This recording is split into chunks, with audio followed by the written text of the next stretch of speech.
Clive Dilworth. I represent Supertex, one of the members here of the Alliance. So why are we here? Why are we joining this Alliance?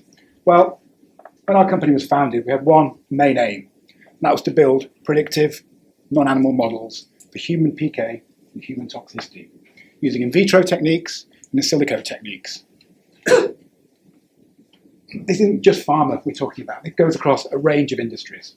So we work with pharma, with agrichem, tobacco, cosmetics, chemical industries. This challenge, what we face, goes across a wide range of space. I believe the techniques we have currently can significantly help reduce drug toxicity. To give you an example, 20 years ago, there were compounds failing in drug development due to poor PK, pharmacokinetics. So the industry changed. It embraced human-relevant in vitro techniques. Over the next 10 years, that failure rate fell from over 40% to below 10%. And I believe we can take those same approaches and techniques and apply them to the field of toxicity testing. Tox issues in human clinical trials and discovery is a big issue, and it's increasing. The models we have don't currently work or predict humans very well. One of the challenges in toxicity testing is you have a range of different tissues. You have liver, kidney, brain, blood. How do you build models that try and incorporate different mechanisms of toxicity that are accurate and predictive for humans? Historically, using in vitro techniques in tox has been focusing around two-dimensional culturing of cells on a bed, on a layer, looking at biochemical endpoints. This was the case 20 years ago when I first started, but over the last 10 years, the techniques, the capabilities, companies in this consortium, the technology's moved on so much that I believe we're very much at the edge of developing predictive in vitro human toxicity assays.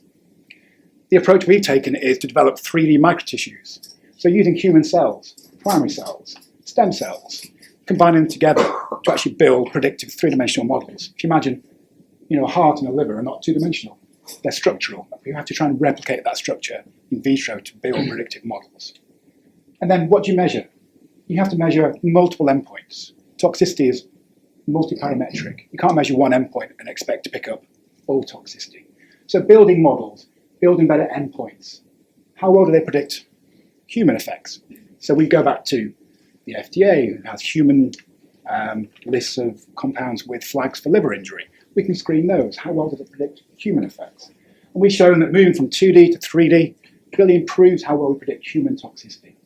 And I believe these models are very much the future of toxicity testing. And it's not just me who believes that in vitro testing is the future. Obviously, the companies here believe that as well. But if you look in the industry, in the consortia, the regulatory bodies, there's very much a trend now for this being embraced. So in the US, for example, we have the FDA and various drug companies leading a CIPRA consortium.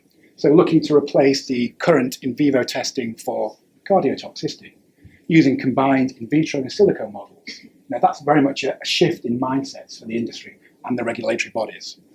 In the EU, we're working with the Tox Risk Project, a 5-year project developing in vitro models.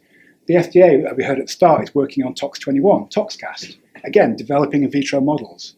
And then finally, in the cosmetics industry, obviously, they are limited by what they can do in vivo, and they're very much leading the forefront of these development of alternative techniques to replace the tests that it cannot perform due to legal requirements in that industry. So I look at this consortium, the people, the enthusiasm, the techniques, the skill set, and I'm very excited about what we can achieve together. And I invite anyone who's interested in learning more about what we do as individuals and as a group and what we're trying to achieve to speak to us all afterwards.